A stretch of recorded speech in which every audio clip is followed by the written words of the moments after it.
Greetings, everyone, and a heartfelt welcome to the final installment of our LGBTQ plus Elder Services Housing Symposium, aptly titled Defining Aging, a Curated Conversation. We're delighted to see familiar faces and new participants joining us today as we embark on this pivotal discussion.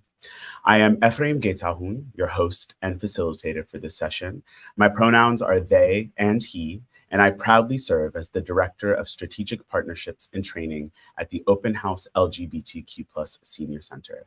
Today, I come to you live from San Francisco, and it is a profound honor to steer you through this culminating event. Before we delve into today's transformative conversation, allow me to provide some context. Open House was established in 1998, and it remains a steadfast in its commitment to amplifying the voices and experiences of LGBTQ plus older adults, fostering connections and extending support. Our range of services including housing, direct support, tailored community programs designed to address the unique challenges of aging for LGBTQ plus seniors in the San Francisco Bay Area. At Open House, our dedication extends to embracing the rich tapestry of LGBTQ plus identities and experiences, with a deep awareness of the intersections of race, ethnicity, class, culture, HIV status, sexual orientation, gender identity and expression, spirituality, and ability. Within our community, each individual is a valued member. Today marks a departure from the traditional speaker-centered format we've employed thus far in our series. Instead, we embark on a curated conversation. Who is senior? Culturally reflective definitions of aging. In this session, we will explore the profound impact of identity and trauma on the aging process, discussing critical topics such as the movement to lower the federal definition of senior to 55.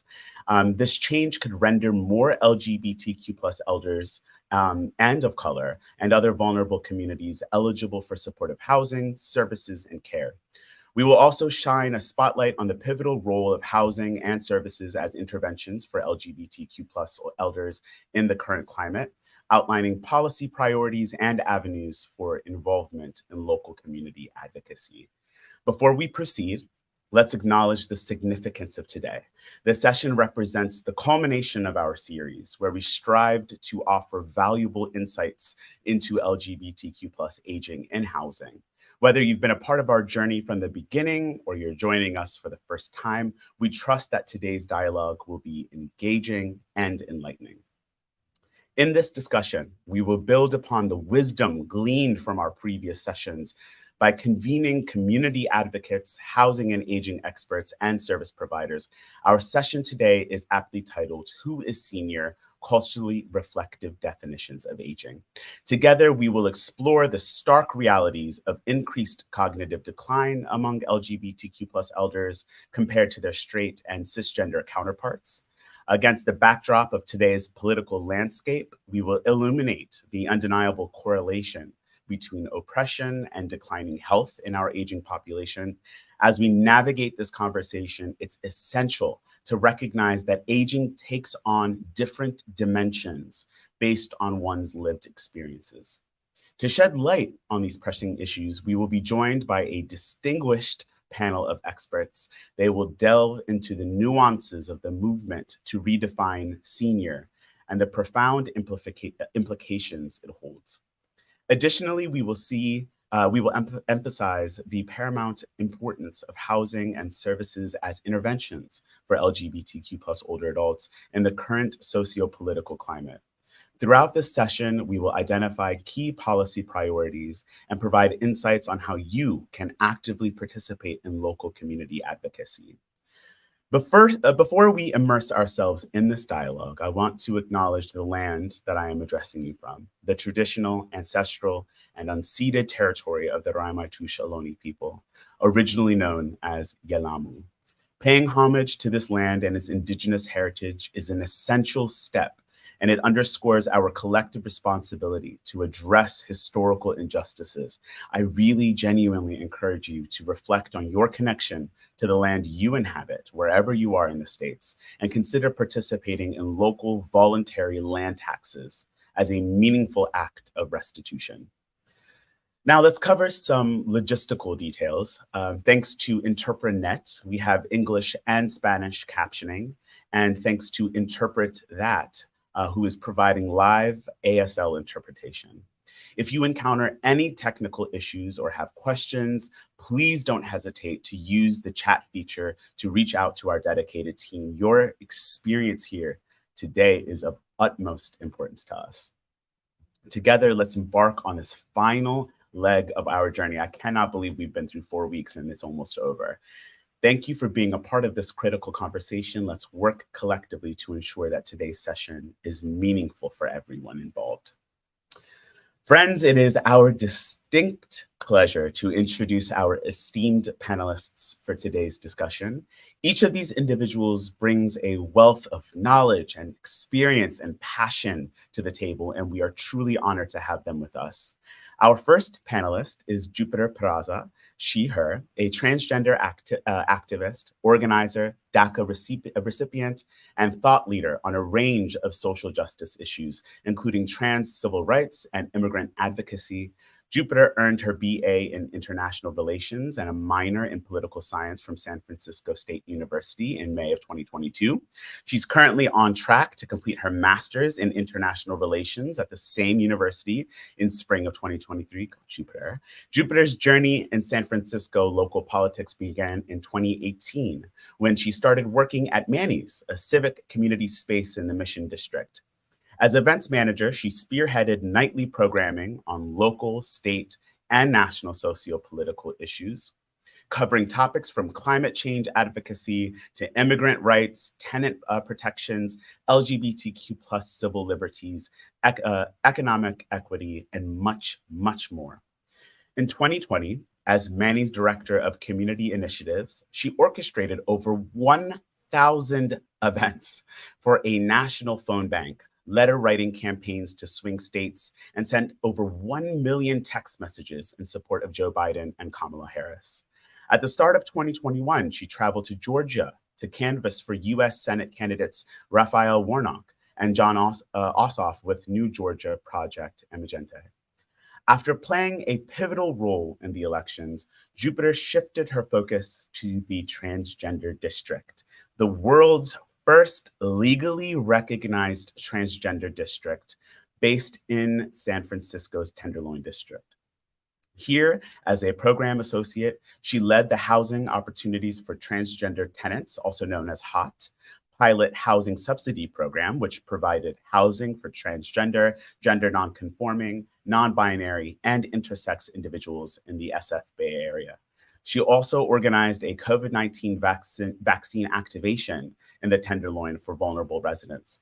In 2021, as Director of Social Justice and Empowerment Initiatives at the Transgender District, Jupiter spearheaded the effort to designate August as Transgender History Month in the city and county of San Francisco, receiving formal recognition from Mayor London Breed. Additionally, in March 2022, Jupiter was honored as the 2022 California Senate District 11th Women of the Year by California State Senator Scott Wiener. Notably, in April of 2022, she graduated from the Women's Foundation of California, Dr. Solis Policy Institute Fellowship. Jupiter, please take a moment to greet our audience. That is such an impressive bio, and we are so happy to have you. Thank you so much, Ephraim. Wow, that was such a, it was a very compact and very dense introduction, but nonetheless, thank you so much. Thank you for having me in this session. I am very excited to speak with the other panelists, so thank you. Yeah, so happy to have you, Jupiter. Thank you. And I would love to introduce our second panelist, Dr. Jason Flatt, he, him, they, them, an assistant professor at the University of Nevada, Las Vegas, School of Public Health, Department of Social and Behavioral Health. Dr. Flatt's research focused on understanding the concerns and needs of diverse LGBTQIA plus individuals living with Alzheimer's disease, Parkinson's disease, and their care providers. In addition to their research, Dr. Flatt is actively involved in local efforts to increase opportunities for affordable and welcoming housing for the LGBTQIA plus community. His work is supported by prestigious organizations such as the National Institutes of Health, National Institutes on Aging, the American Federation for Aging Research, Alzheimer's Association, and the Michael J. Fox Foundation. Dr. Flatt is also a key contributor to the theriseregistry.org, the first NIH-funded registry for LGBTQIA plus people experiencing memory loss or caring for someone with memory loss. Their work has been featured in notable publications including NPR, US News and World Report, The Advocate, Newsweek, and at the Alzheimer's Association. Dr. Flatt, please take a moment to say hello. Thank you so much for being here. Hi, Ephraim. Thanks so much for having me. I'm so excited to be here with you all today and talk about some important information for our community. So thank you. Yes, thank you so much for being here. And now our final, but definitely last or least, I'm so excited to invite Andrea Horn to the stage. Andrea, she, her, an individual with a rich and diverse background. Andrea is a former actress, a model, jazz singer, and a longtime San Francisco resident. She currently serves as the Community Engagement Coordinator, or used to, at Curry Senior Center, and has always been an active community member and activist within San Francisco. Having lived and worked in San Francisco for over 40 years, Andrea has been a steadfast supporter of transgender women in the Tenderloin. She is particularly passionate about Black trans history and is currently working on a book that delves into the lives of Black trans women who lived from 1836 to 1936. Andrea, I have been personally experienced her magic and her activism, and I am so happy to welcome her to the stage. Please say hello to the people. Hello, everybody. I'm Andrea. How do you do? I'm glad to be here. It seems like a fabulous event, and I'm here to learn. Thank you so much. Yes, thank you. We are incredibly fortunate to have such a distinguished panel with us today, each bringing their unique perspectives and expertise to our discussion. So, without further ado, let's dive into this incredibly rich discussion together. In our panel discussion titled, "Who is Senior? Culturally Reflective Definitions of Aging," we delve into the multifaceted aspects of aging within the LGBTQ plus community. New research has uncovered increased cognitive decline among LGBTQ plus older adults compared to their straight and cisgender counterparts, shedding light on the critical intersection of identity, trauma, and health in the aging process. Amid the current political landscape, we recognize the clear correlation between oppression and health decline among LGBTQ plus older adults. Our conversation will explore the diverse ways in which aging is experienced depending on one's unique life journey. Our significant topic of discussion will be the movement advocating for a lower federal definition of what senior is, which is what we want to turn it towards 55. This change would extend eligibility for supportive housing, for services, and absolutely for care to more LGBTQ plus older adults, particularly those from communities of color and other vulnerable backgrounds. We will explain the potential impact of this shift in policy and its implications for creating more inclusive and culturally reflective definitions of seniorhood. Furthermore, we will highlight the critical importance of housing and services as interventions to support our older adults in the current social climate. By identifying key policy priorities and avenues for local community advocacy, we genuinely aim to empower individuals and organizations to actively contribute to improving the lives of our LGBTQ plus older adults. We will engage in this thought-provoking discussion that seeks to redefine and celebrate the diversity that we experience. I'm going to begin by turning to Dr. Flatt with our first question. Dr. Flatt, traditional research often relies on conventional definitions of aging. Could you share insights from your research on LGBTQ plus aging and how it challenges or maybe expands traditional clinical understandings of aging? Yeah. So I think you raised a really important point around this consideration of, right, age 55 being considered as senior. And it makes me think to some of the research that we're finding for our incredibly diverse LGBTQIA plus aging community. What we're finding in the research, and you brought up a point even around, right, many people have lived a lifetime of not being accepted for who they are. Systems were not built in mind for our community to navigate. And so a lot of this has created challenges when we think about access to housing, access to jobs, access to healthcare. And so what we have seen for our community is what we call it accelerated aging, or what we would call also as weathering.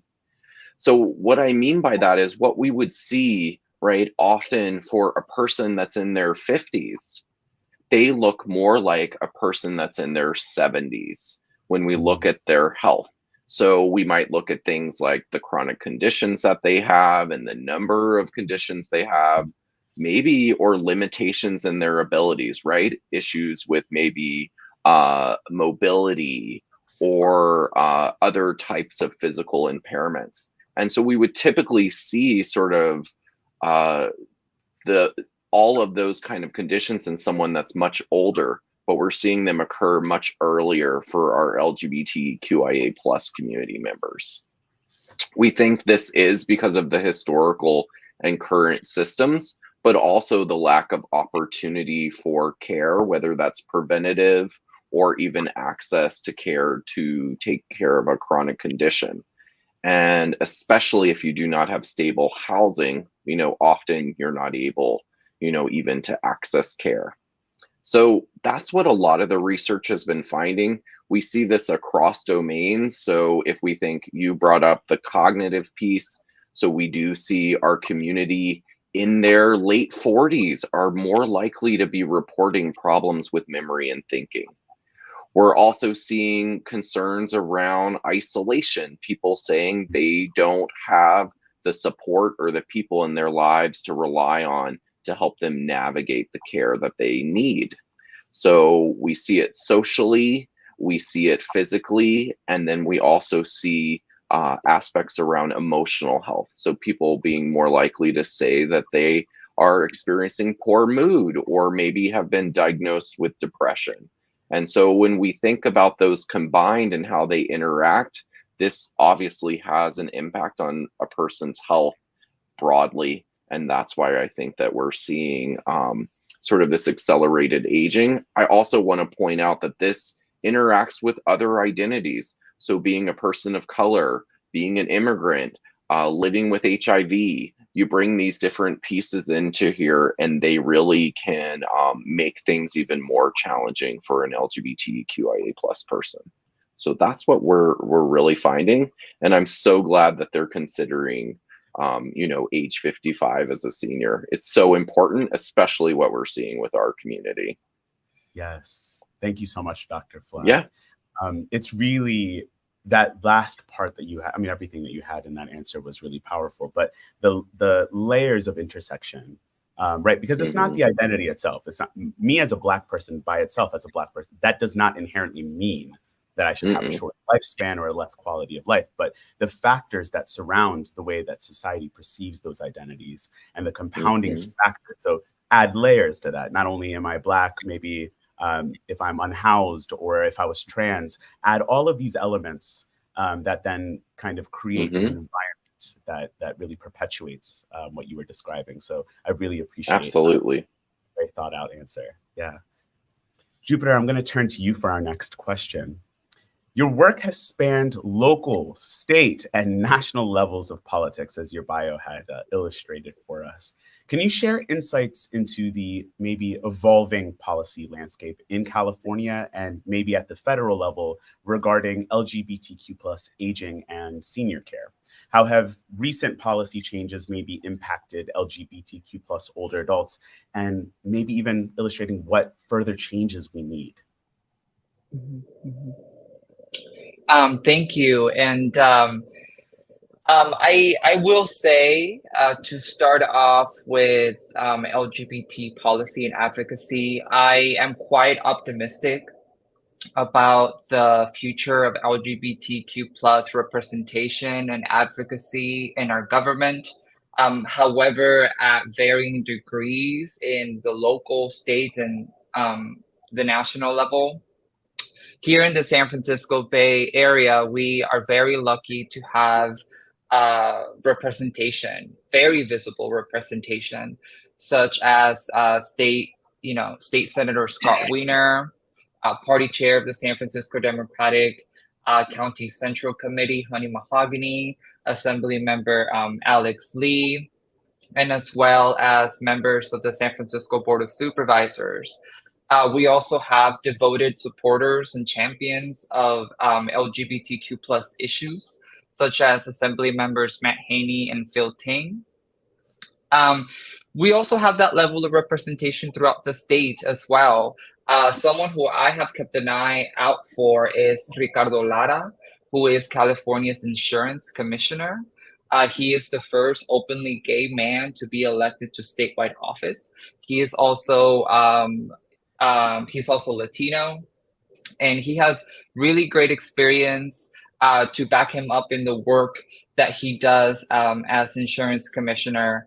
His focus on Medicare for all and equitable solutions to have access to healthcare, especially following a devastating global pandemic, make him an individual that provides such great representation and knowledge and experience that I think it's very much needed in the landscape of LGBT advocacy and policy.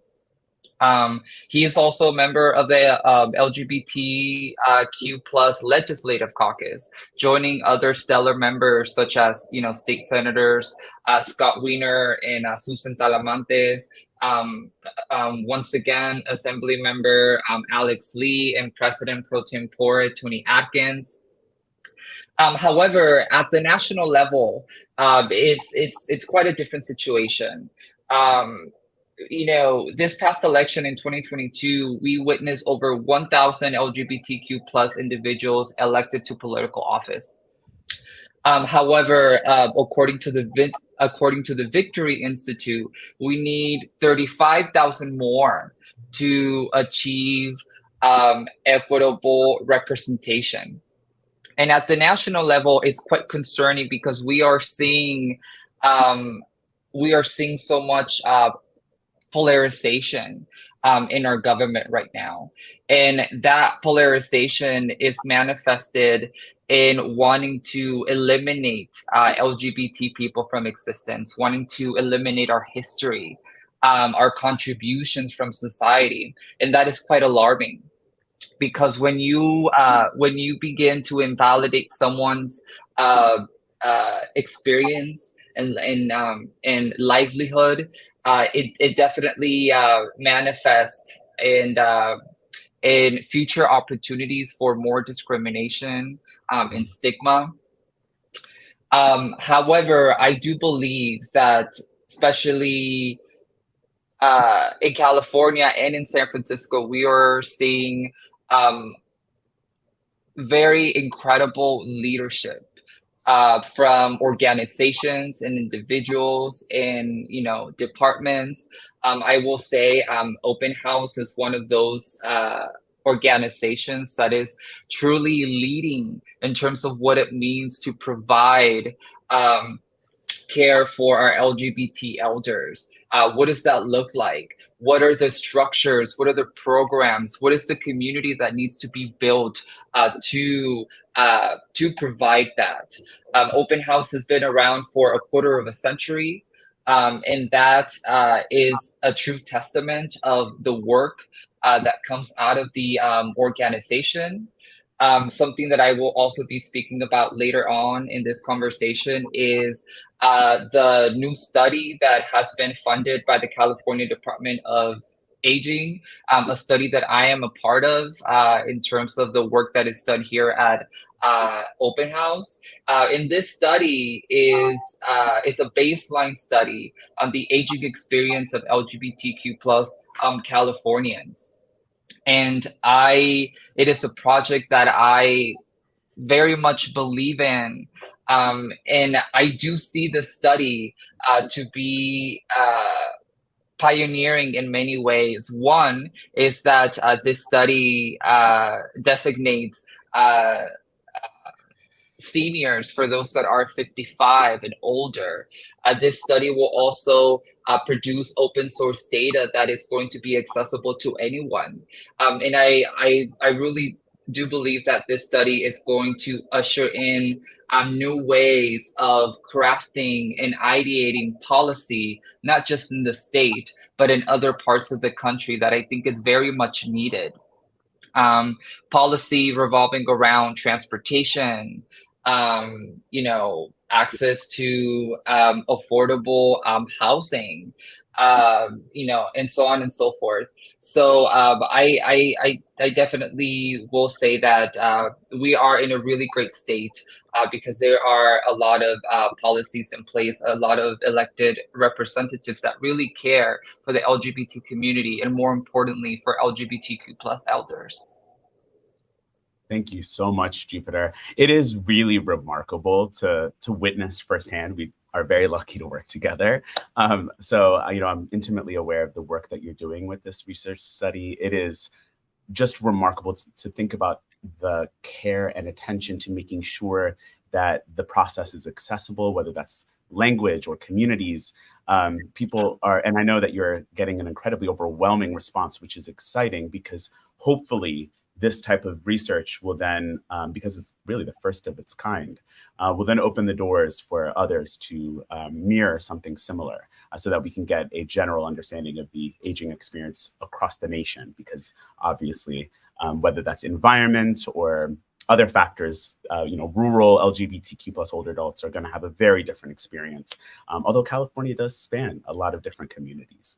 So it's very exciting. I also appreciated the small moment of celebration for the representation that we have. But as always with politics, there's an essentially a never-ending road ahead of you. So it's just really powerful to hear the work that you're doing. So I'm so grateful for you. Andrea, I'm coming for you. Okay. As a long-standing member of the LGBTQ plus community and a passionate advocate and activist, you've witnessed the evolution of the trans community over the years. Can you share some personal experience or insight into how the experience of aging as a transgender individual differs from that of a cisgender LGBTQ plus individual? Thank you, everybody. Hi. Let's see. I can tell you that some personal experiences. As I sit here, I'm still watching the door. It's just an unconscious thing because when I was growing up, transgender people, we were always waiting for the police to kick the door in and take us all to jail. That was our life. And so I spent my youth sort of running from the police in 5-inch heels, jumping over fences and pit bulls and all that kind of stuff. This is just to survive. We're hiding from the police and the boys we just had sex with. Yes? Oh, you're just laughing. I'm just laughing. And I can only speak to my aging, and Oh, I just wanted to tell people that are listening that they're here. This is as cute as you're ever going to be. So you better work it.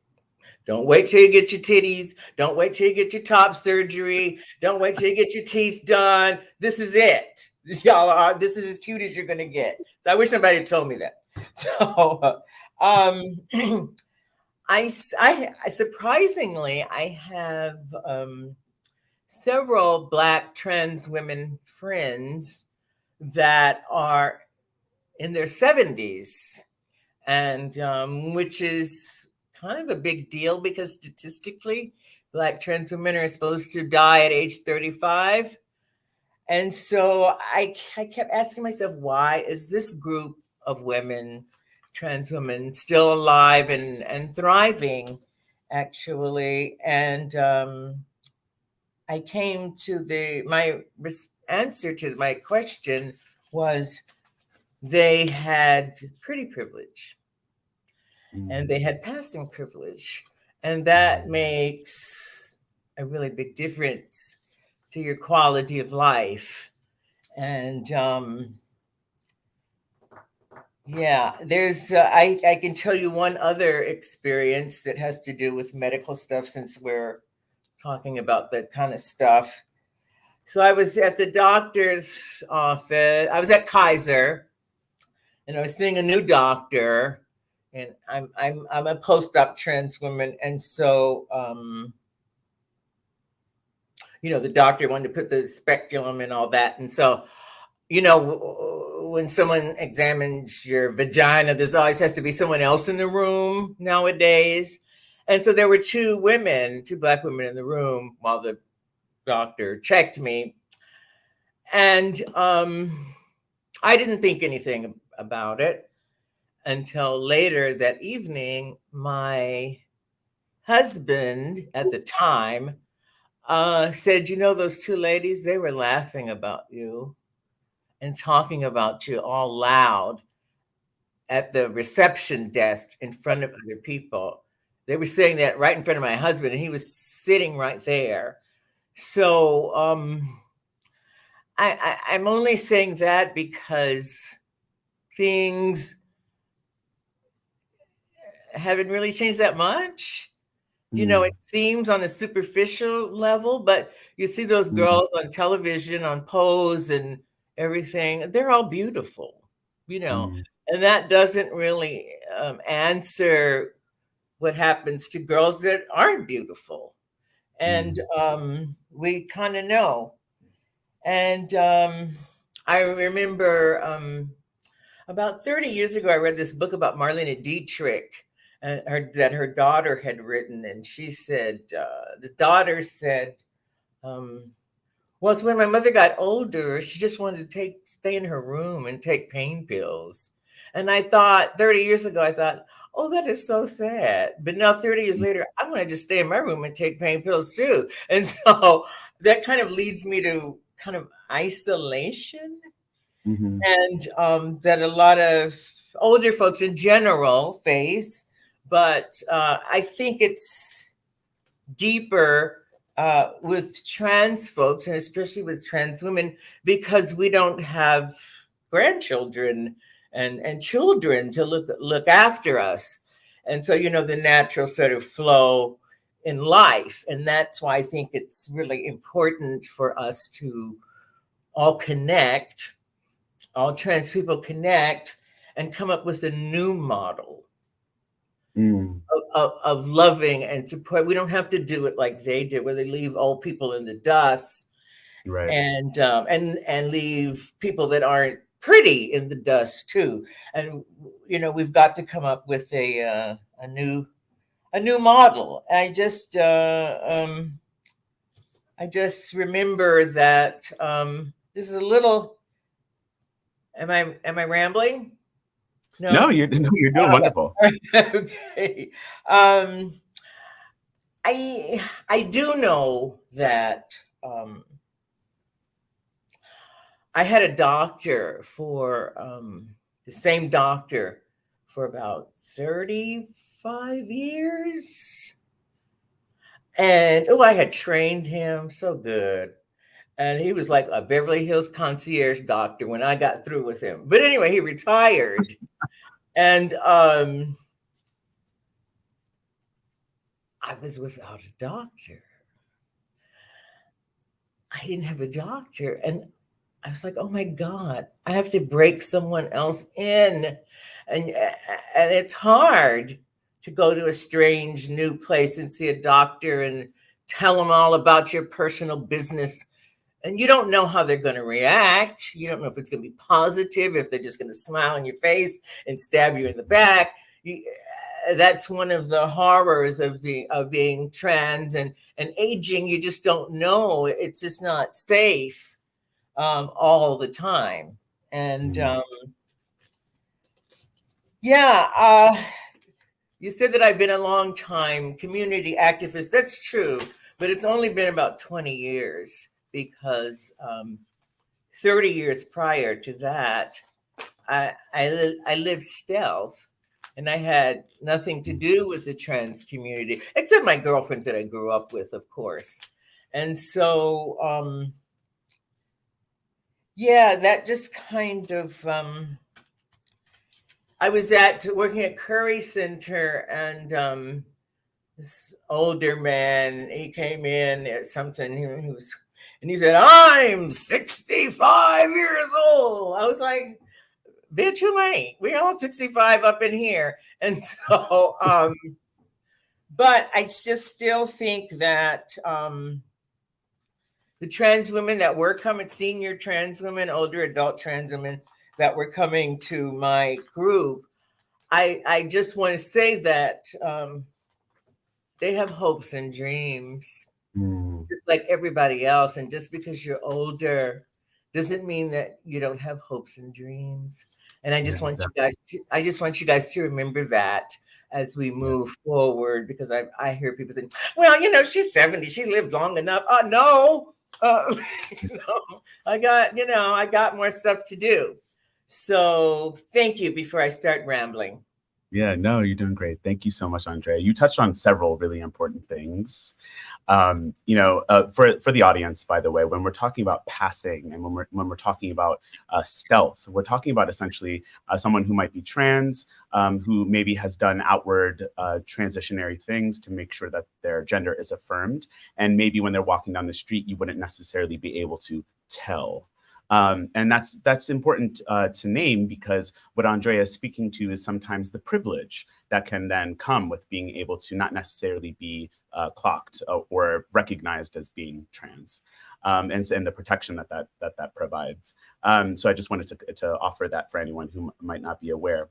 And then you touched on the intergenerational element that would be required, this model of care, because we're talking about traditional family structures, a cis man, a cis woman, they come together, they have a child, and the cycle of life and advocacy for their aging parents happens forever. And so, we have to build something different within our own community as we build our chosen families. And so I really appreciate you highlighting all of that. Thank you so much, Andrea. You're welcome. Thank you. To Dr. Flatt. Your work touches on both Alzheimer's and Parkinson's diseases within the LGBTQ plus community. Can you discuss any unique challenges or needs that arise in these communities as individuals age and encounter these health issues?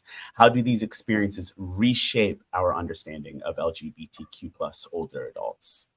Mm-hmm.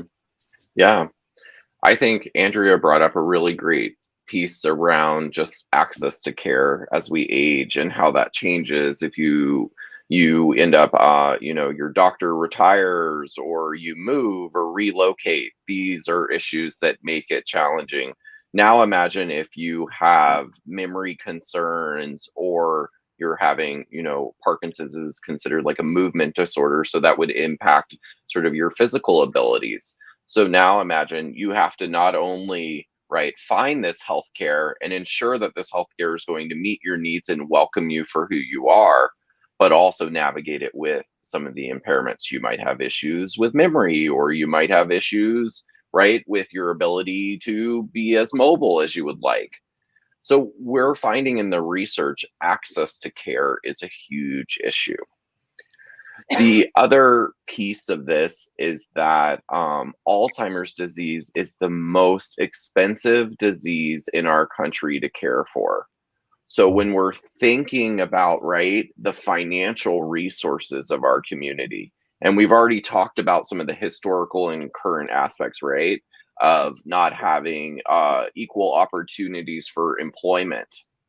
We did not have access to marriage equality, aspects that are important for accumulating wealth or being able to access a partner's benefits, right? So, all of these pieces, when we think about accessing really expensive care, but then weighing that with, I want competent care. I want care that meets me where I am. I want care that makes sure that you accept my chosen family, my friends, maybe it's my neighbor, right? I don't have a spouse or partner. I don't have children. How do I navigate care if I don't sort of fit sort of how these systems have been designed for heterosexual cisgender white people with a lot of money? So that creates a lot of challenges when we're thinking about for our LGBTQ plus community who is living with Alzheimer's or Parkinson's disease. We also know that the current aspects to support our caregivers are not enough. So maybe you have a chosen family member, maybe you're fortunate to have a partner or a friend that you can rely on for care. They need support too. They need to navigate these same systems. And so that can be challenging. We're seeing these amazing models develop. So a shout out for Onlock and Open House for their Community Day program, right? This is an LGBTQIA plus affirming and co-designed adult day program. So this is where people can go and access services. We don't have this across the country, right? San Francisco has this, but many people are aging in communities where they don't have resources that welcome them. And then we often tell people, well, check out your local LGBTQ plus center. The ageism that people experience, right? Discrimination just because you're older. So you're not even welcomed within your own community often. And so those can be additional challenges. Someone, GJ, asked about COVID.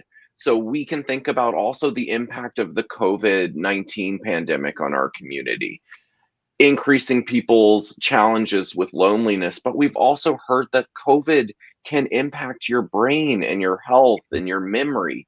And so we're not even at the part of understanding how does this impact people's lives. We need research on things like COVID, long COVID, and also the disadvantaged kind of experiences that our community faced as they've been navigating this. So we're seeing a lot of these challenges, but I do want to say there's some promising pieces. You talked about the RISE registry. It's one way that we're starting to bring the community together to identify resources. We're also doing research to really make sure that our community is represented.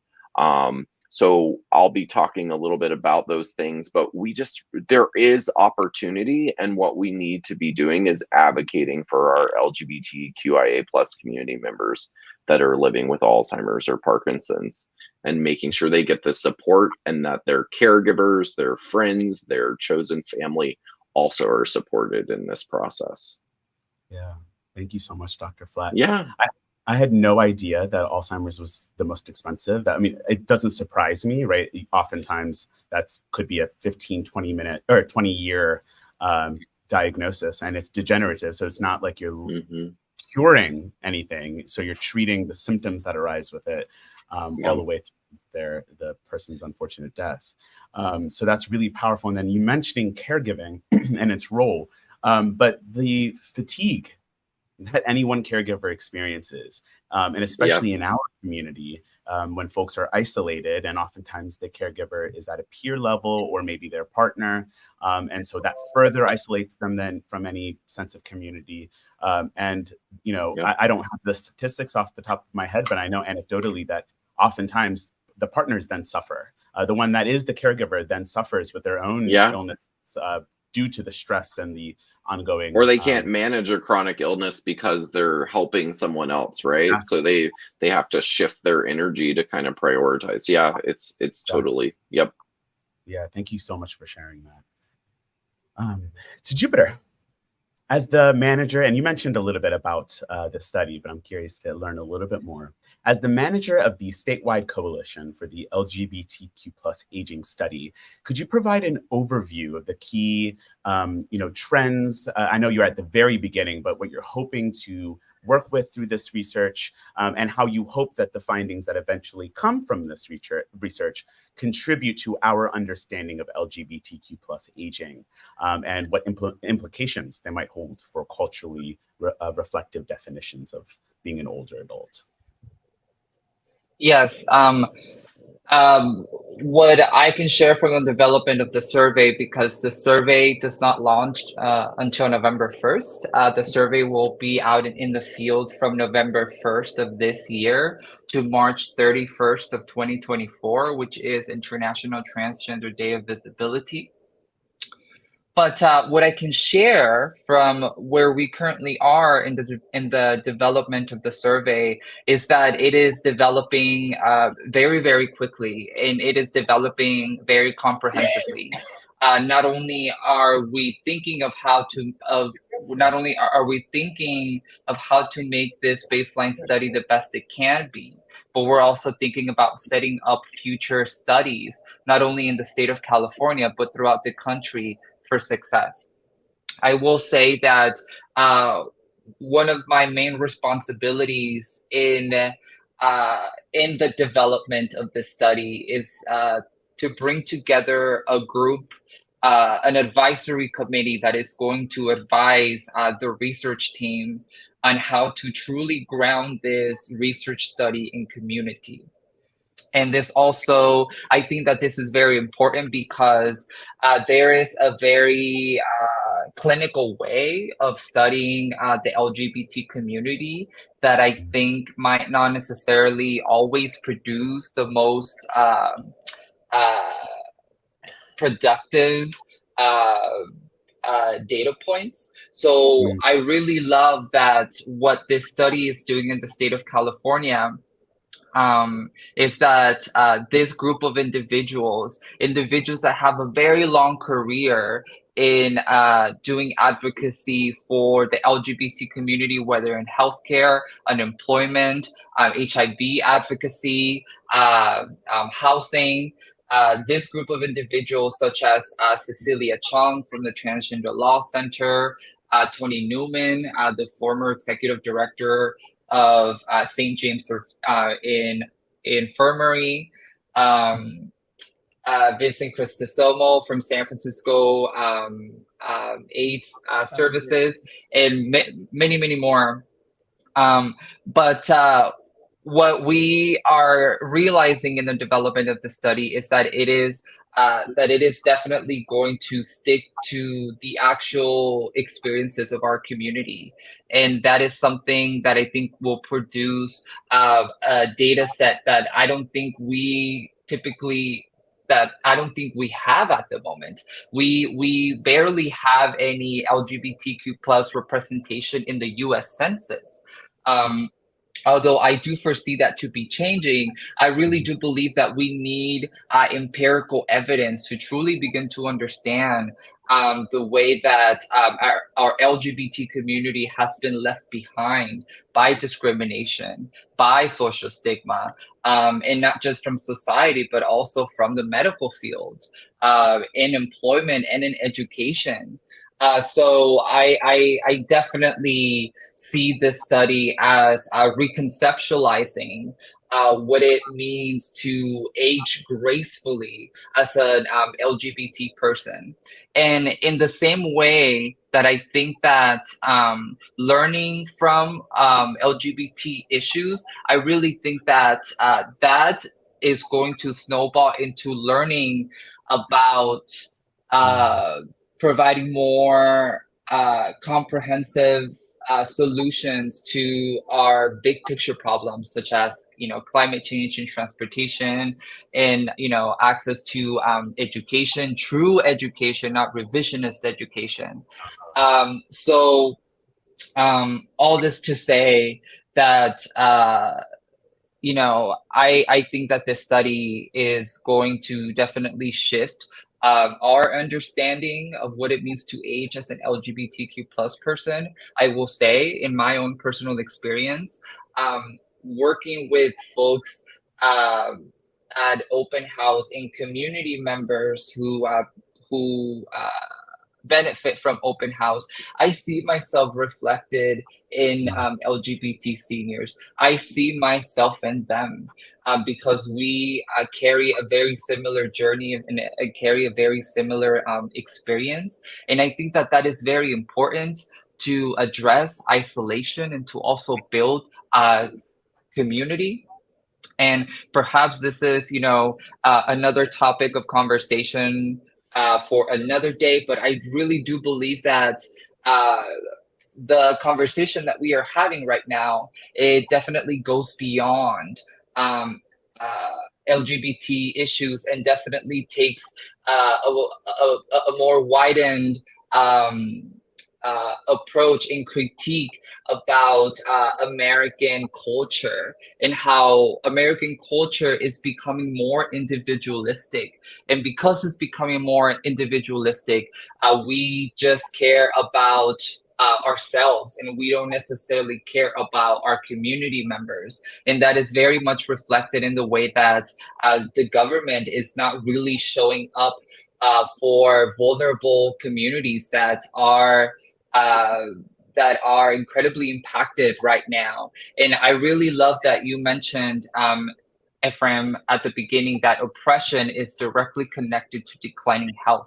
And I really do believe that this study definitely has the opportunity to reveal the data behind LGBT aging, but also to fill in the gaps of this narrative that we are missing, that we have not completed, about the discrimination and the stigma that has led us to where we are now.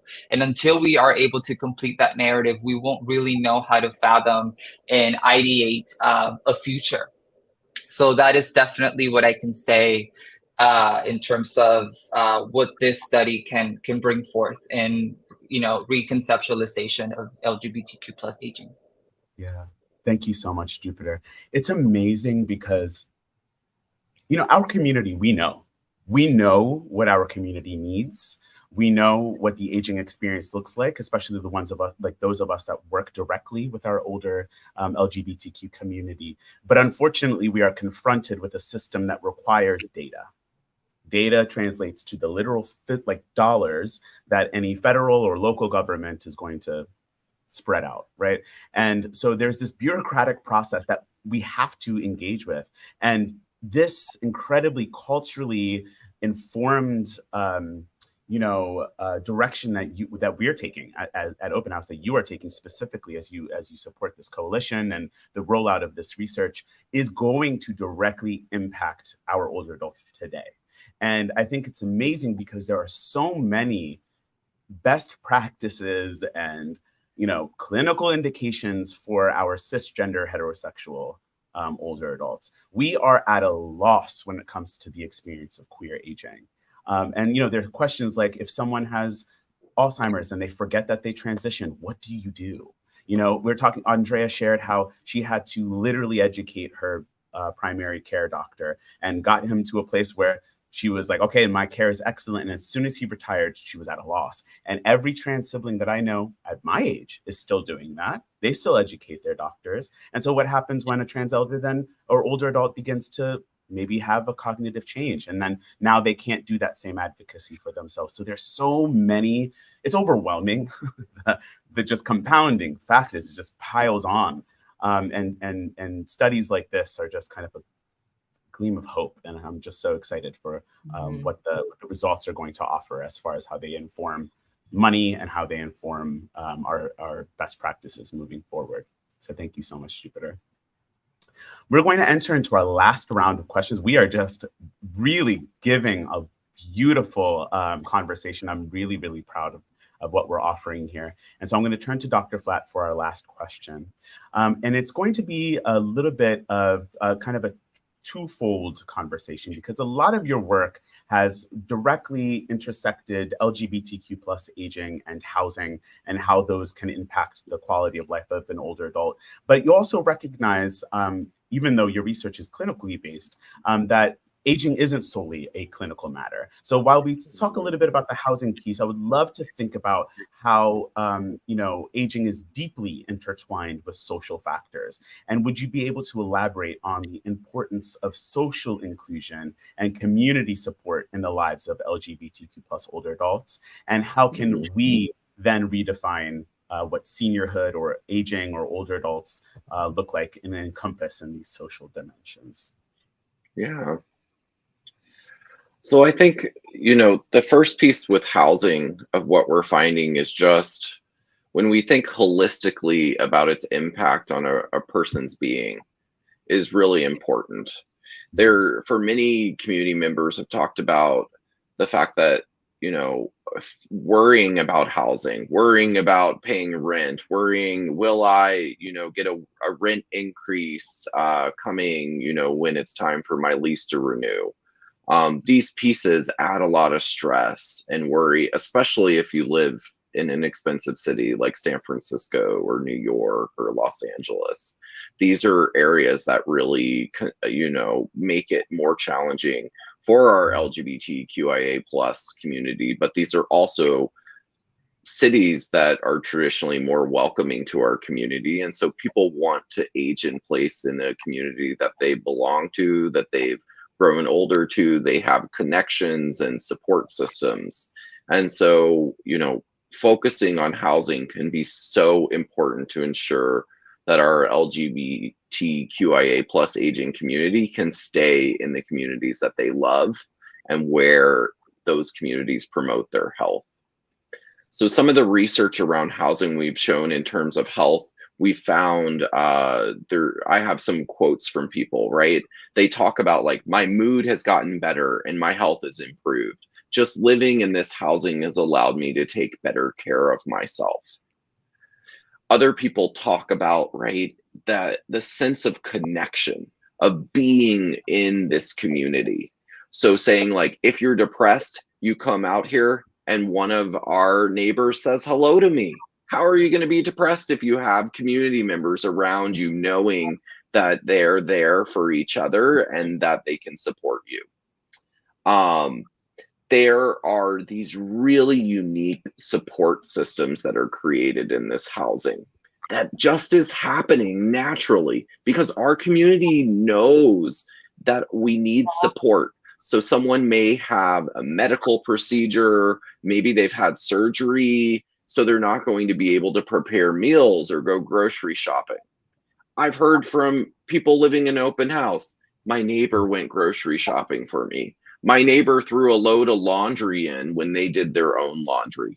These little things that we don't think about. This might just be one thing that can add to your life to make it a little easier, but also to support you as you're going through something that's challenging. Knowing that you have people that you can just count on is so important. And so we're seeing that that's what this housing is doing. It's creating community again, right? We're seeing a major focus, I think, right? We heard, that our society is becoming so individual focused, individualistic, right? In terms of and so we're losing this connection. We're losing sort of communities. And so by creating this housing, I think there's an opportunity to recreate community, bring people together. That doesn't mean it's going to be easy. There's going to be challenges. There's going to be bumps. There may be people like you don't really love that neighbor next door. But if they need your help, you're going to hold the door open for them. You might grab their mail, right? So there's still these opportunities for support. And so I think that housing for our community is so important in connecting people to resources, connecting people to social opportunities, but also ensuring as we age that we can get the care and support that we need. And so that's something that we're finding from the research that this housing is doing and is really unique and really needed. In terms of thinking about our definitions of sort of what is senior or what should we be thinking, I'm going to put a call out of like, we need to be talking to our LGBTQIA plus aging community members. How do they want this defined?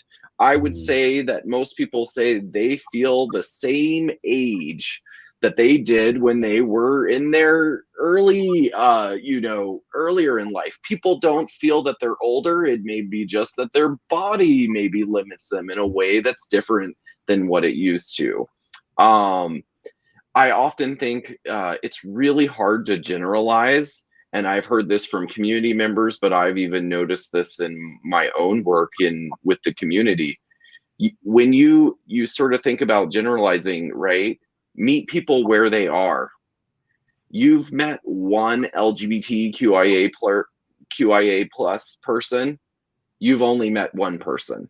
Right? You need to ask about their needs. You need to ask about the language they want to use, how they want, what services they need, how they want to be connected, understand their story, their dreams. Andrea shared, right? I've got views. I may be in my 70s, but it's not over. I want more.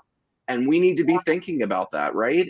Just because someone's older doesn't mean that we should be thinking about them at the end of their life. They have history, wisdom, so much that they can contribute, and they've been fighting for our rights from the beginning. And so we need to learn from them, and we need to honor them and make sure that we care for them just as they've cared for us and allowed us to have the rights that we currently have today. And so when we're thinking about defining this, we need to be thinking holistically about who they are and making sure that they're at the table and represented in how we think about a senior and thinking about the language we use. Yeah. So, yeah. Beautiful. Yeah, it's really that last comment that you just ended with. It is true. I mean, we are constantly toiling with what language to use, right? Some people might use elder, older, adult, senior, community member flat out because they don't even want their age to necessarily be a descriptor in the moments that you're meeting someone. And that piece that you were talking about, how people feel. I mean, my internal dialogue has been the same, right? And maybe learn some new vocabulary, and I might be able to express my thoughts a little more clear. But it's the same dialogue that I remember existing when I was 8.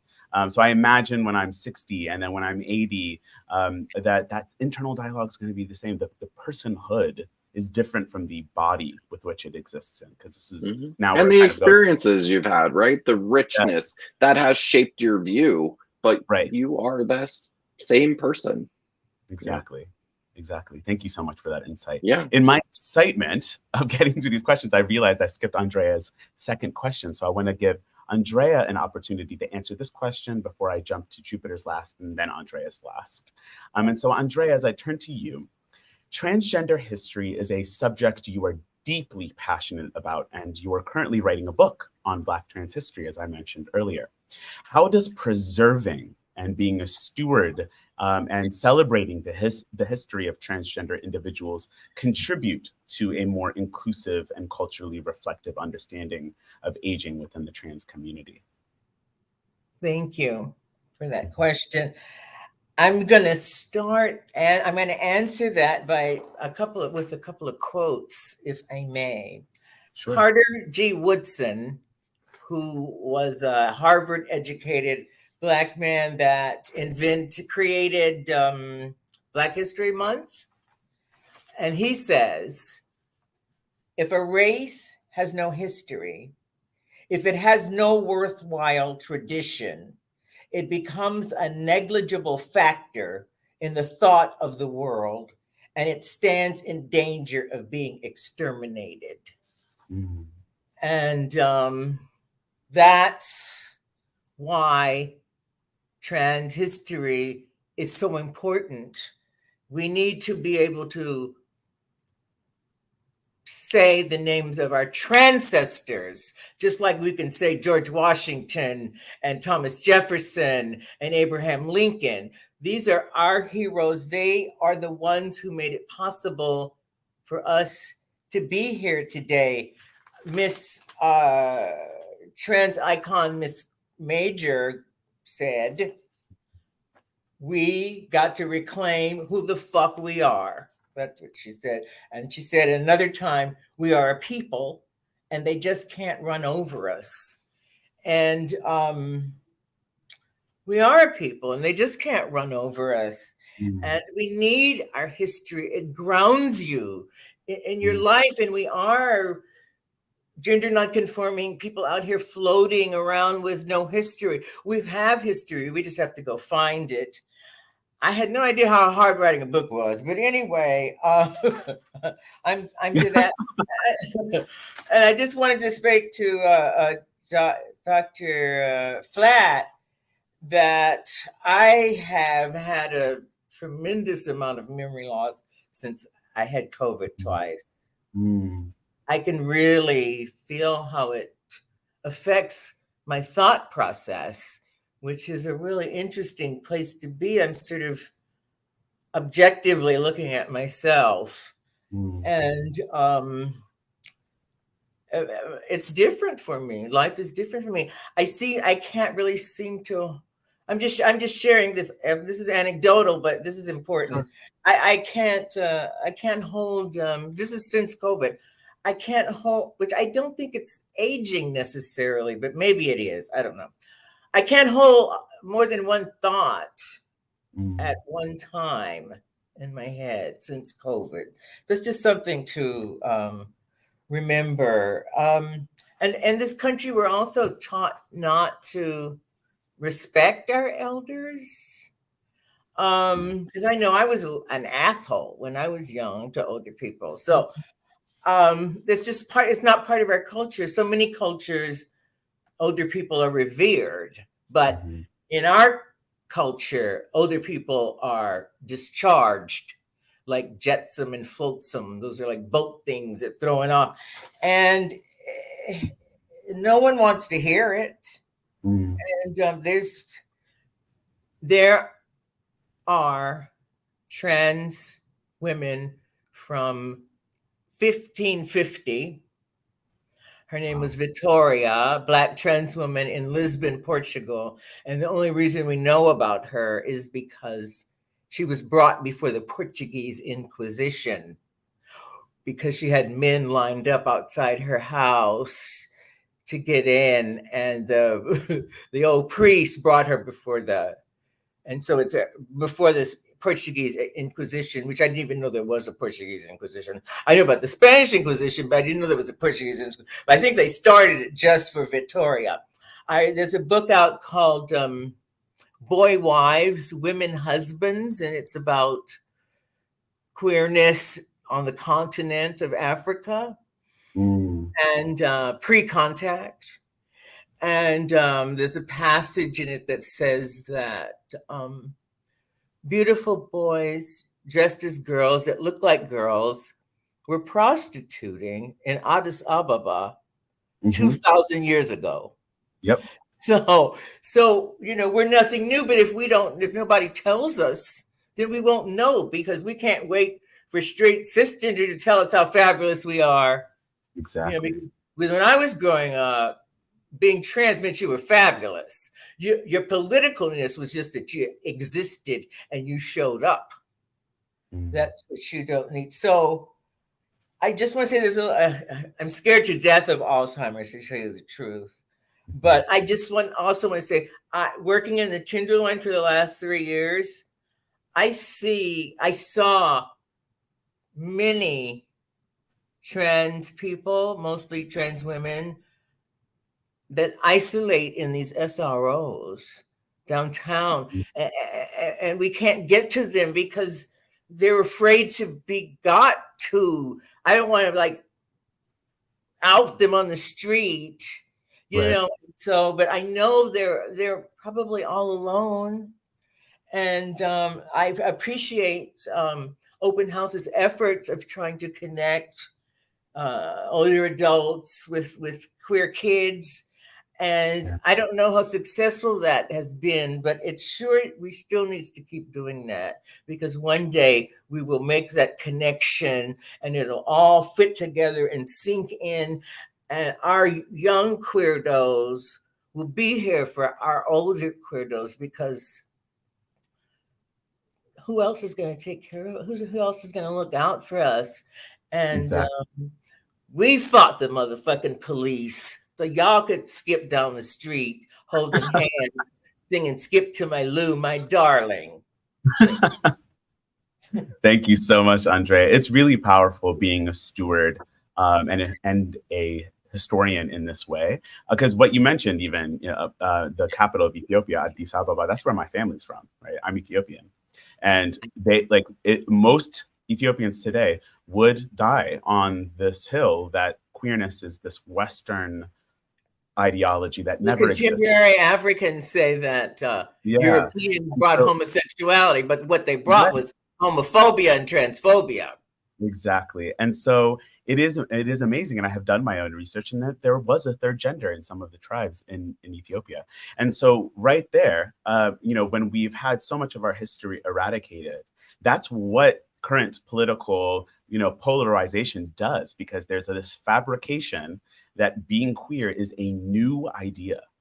And so then you mentioned someone from the 1500s, and that just really illuminates. And then when you think about the intergenerational gap, many of us are lost. If you look at my peers, we are lost because there has been a gap of where wisdom would traditionally be passed down from generation to generation. And there is a chasm that exists now between LGBTQ plus young adults and our aging population as well. So thank you so much, Andrea, for that. That's really, really powerful. I'm so glad you're writing this book, and I'm so excited to read it when it's ready.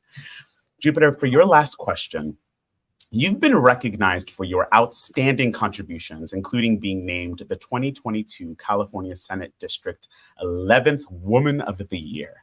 How can recognition and advocacy just like this at both the state and local levels further the cause of LGBTQ plus aging? And how does this recognition contribute to changing cultural perceptions of seniorhood in our community? Mm-hmm. First of all, I want to say that I am definitely very grateful and honored to Senator Scott Wiener for his recognition of me as a Woman of the Year last year. And I remember vividly when I received the call that he wanted to honor me. I had this thought in which I was like, was anybody else not available? Like, what is going on? Although I am very proud of of my advocacy and what I've done for my community, I understand that I am merely a conduit to the incredible pioneering work that has happened before me. Right. I obviously would not be here without the leadership and the advocacy of individuals like Miss Andrea Horn and others that I very much look up to. And however, I definitely accepted this honor as much more of a responsibility to ensure that I was representing my community with the best, with sort of the best leadership that I had within me. Because I also understood that as we are entering new spaces that we haven't been before, and that it's very uncommon for us to have been historically, I definitely see this as an opportunity to break those conceptions that trans people are only sex workers, that trans people are uneducated and do not have access to to education, so on and so forth. And although those notions have been changing drastically over the last few decades, it is something that it's still ingrained into the mainstream. And Yeah. I think that it should definitely keep evolving and changing. And, you know, as Ms. Andrea Horn mentioned, we have great representation in media like Pose, but also Pose is not entirely it's not grounded in reality now. And I think that in order to shatter those notions, we really have to ground experiences in the work, in the now, into what is going on with folks that are working on, you know, on history and cultural heritage preservation, and in housing and in Medicare and so on and so forth. And I think that I do think, however, that everything is interrelated. Ms. Andrea Horde mentioned about the reality of SROs, and because they are so common in San Francisco, I think that it is something that I think is creating further isolation and more in declining in health and cognitive ability. So how then is it that not only are we going to address that about our community, but also how is San Francisco going to evolve in terms of providing so much more to trans people other than SROs that are dilapidated, that are falling apart, and that are not sustainable, and that are not just, and that are not fair. So I will definitely say that, as I mentioned, that it's definitely a responsibility to represent my community in the work that I do, but it is something that I do very proudly. And I also take time to ensure that I am grounded in the folks that I look up to. And I think that aligning ourselves, and not necessarily aligning ourselves, because I think it's important to also hold our elected representatives accountable for truly showing up for our community in ways that we are asking them to. I think that it's incredibly a special moment in which we have the door open to gauge our elected representatives and speak with them and actually be heard. So that is something that I think is changing cultural perceptions of not just our community, but of how we are evolving with these relationships that we're also building, and inherently how we are aging with these relationships that we are fostering. Beautiful. Thank you so much, Jupiter.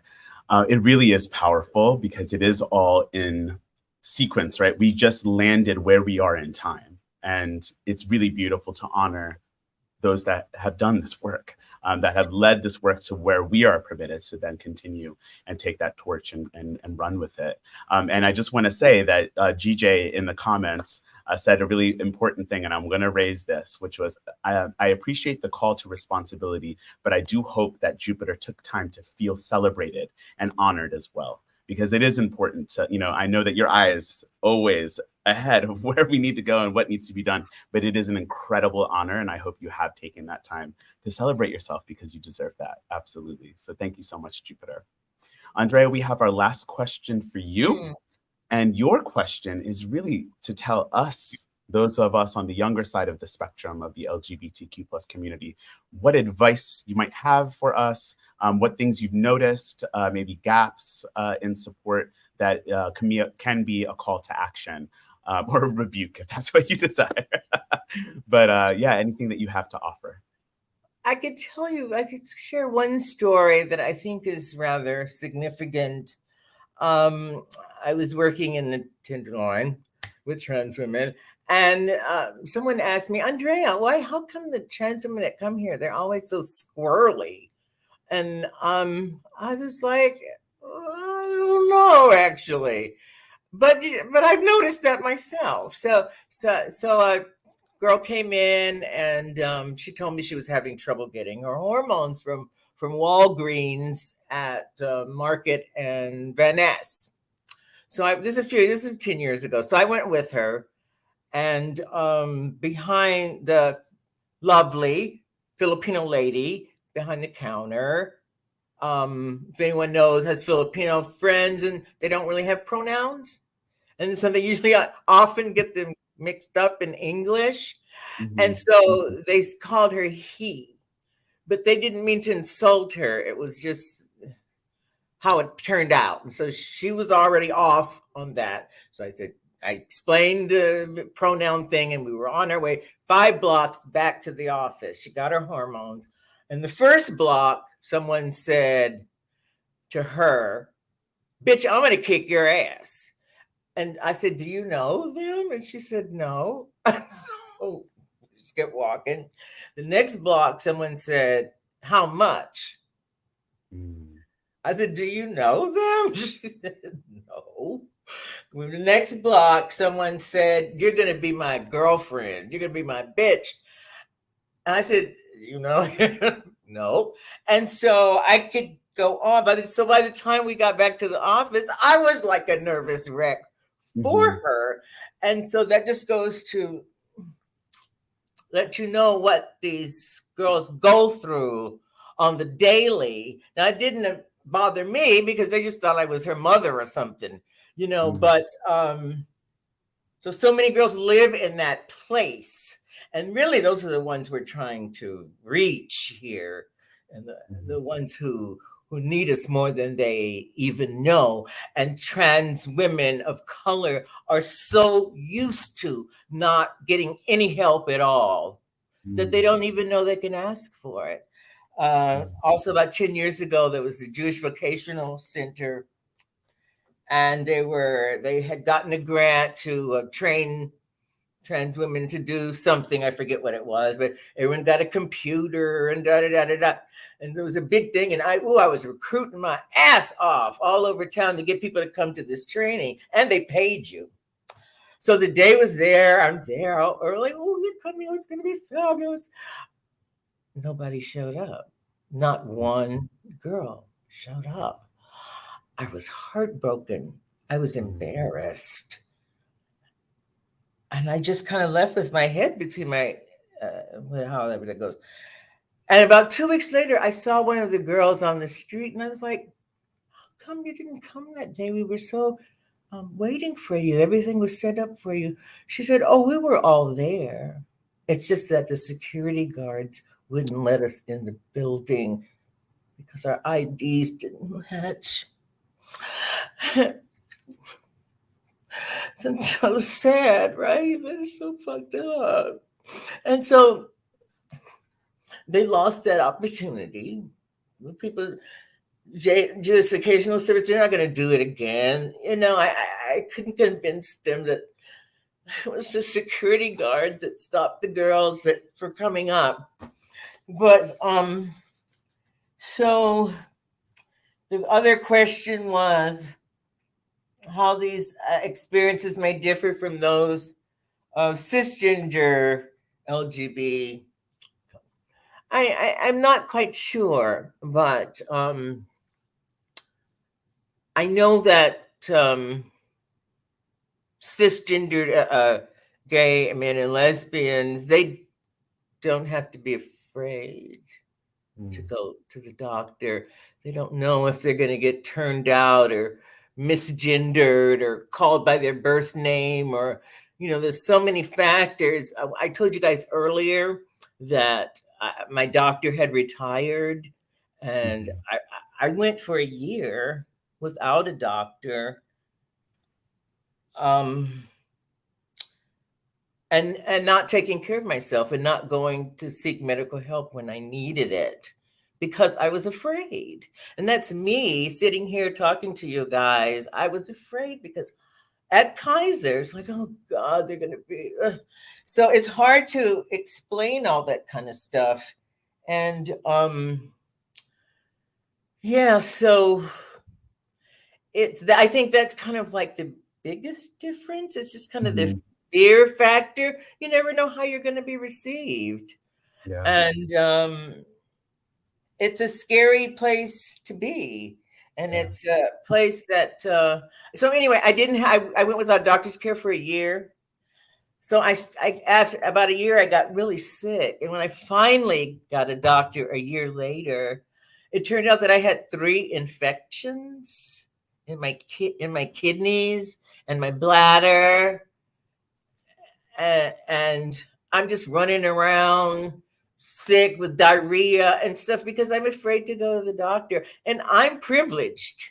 Mhm. And so I can Mhm. imagine if that happens to me, how much it must happen to my siblings who don't have the privilege that I do, the passing pretty privilege and all that stuff. And Yeah. so, It's really and Dr. Flatt, I am scared to death of Alzheimer's. Every time I yeah. forget something, I'm like, ah! And I know that that's a common fear with lots of people, but specifically for the trans experience for many, many reasons. And it's really powerful how you illustrated that walk from this person's home to the office and the amount of layers of abuse just to get through the door to get access to something. So imagine, an older adult who happens to be trans maneuvering through the world just to walk through all of that crap to walk into the doctor's office just to be dead named as soon as they walk in there. And Yeah. I think what some of the advice that I'm hearing in that is the level of compassion that we absolutely need to pull on when we're encountering something that we may not have contributed to in that interaction, but we're receiving a response that's completely warranted for the world that that individual lives in. And so really thinking about that, this other individual's experience and kind of stepping into their shoes. So thank you so much, Andrea. You're welcome.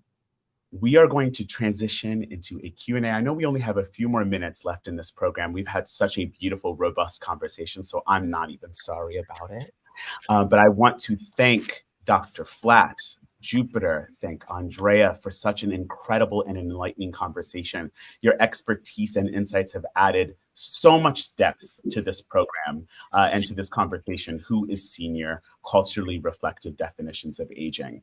I already see a bunch of questions in the chat, so I'm going to go ahead and pull from those. If folks have questions, and maybe we'll have time to grab into them, you can use the chat feature to reach out to us and we will answer those questions. There are lots of different questions. Some of them were spoken to as we were answering them. For example, Dr. Flatt spoke to COVID-19 and its effects on aging. But there was an interesting question that I saw here that I'm actually just going to answer, if that's okay, from Christy Woods, who asks, how much of the trans woman of color statistics, and I think it's Black trans women specifically, and the life expectancy at age 35 is actually true? And later on, Christy does comment that it's not necessarily doubting it. It's just about what does that standard mean for the perception of a young trans person growing up.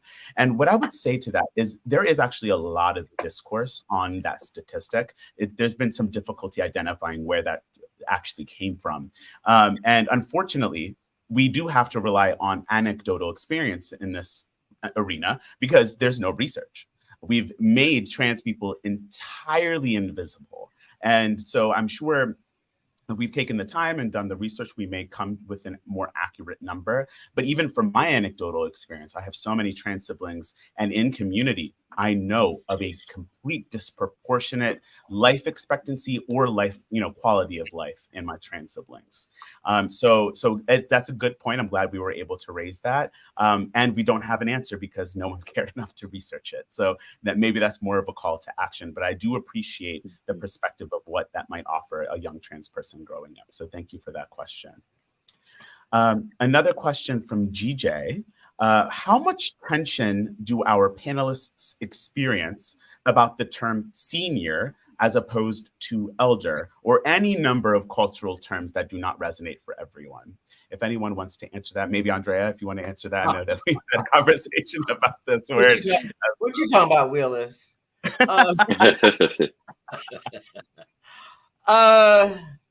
Yeah. What was the question?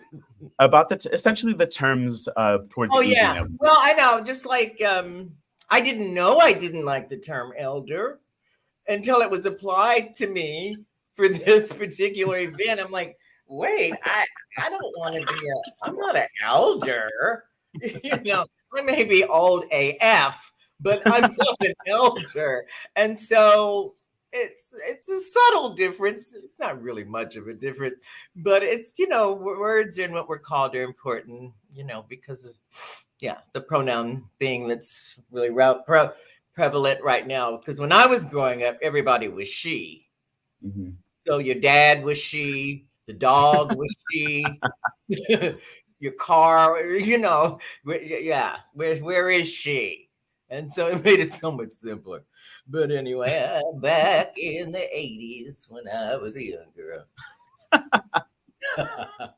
No, thank you for that. It is true that it is so cultural, and so you're going to get a different reaction. And I think similar to what Dr. Flatt was speaking to as far as person-centered, curation when it comes to care. In that same way, we will want to think, because we don't want to blanket the experiences of all people that happen to be older than 55 or 65 or wherever we're defining that age group.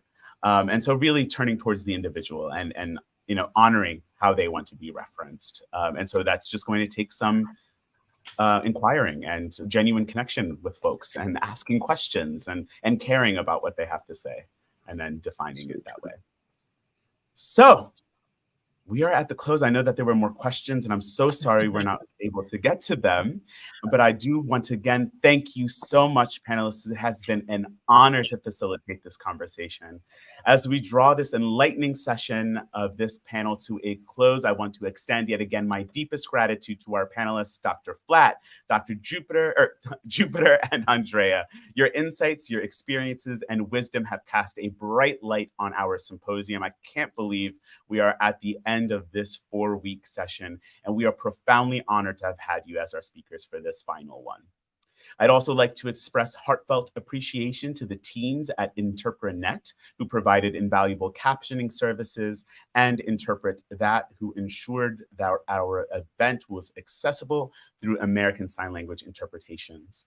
Your unwavering dedication to accessibility has made it possible for a broader audience to engage in these crucial discussions. Furthermore, a special thanks to our dear partners, to our esteemed partner organization, SAGE, for their consistent support and collaboration throughout this entire symposium as we planned throughout the year. Together, we have made a significant impact on the lives of LGBTQ+ elders. We want to also acknowledge the generous contributions of the Harry and Jeanette Weinberg Foundation, those whose support made this symposium possible.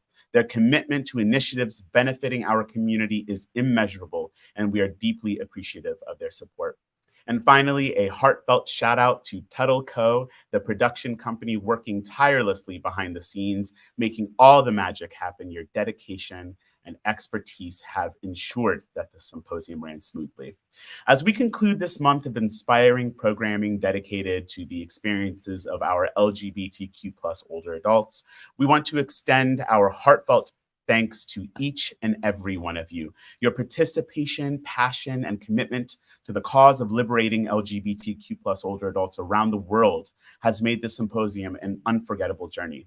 Together, we've explored critical topics, heard from remarkable speakers, engaged in thoughtful conversation that will undoubtedly continue to shape our advocacy and support for LGBTQ+ aging community. Your presence and contribution have absolutely been instrumental in building a more inclusive and affirming future. As we move forward, let's remember that our work doesn't end here. Let's stay connected, stay engaged, and continue the vital work of advocating for and supporting LGBTQ+ aging community members in their pursuit of dignity, respect, and liberation. Thank you all for an incredible month of programming, and we look forward to staying connected and making a positive impact together. Have a good day.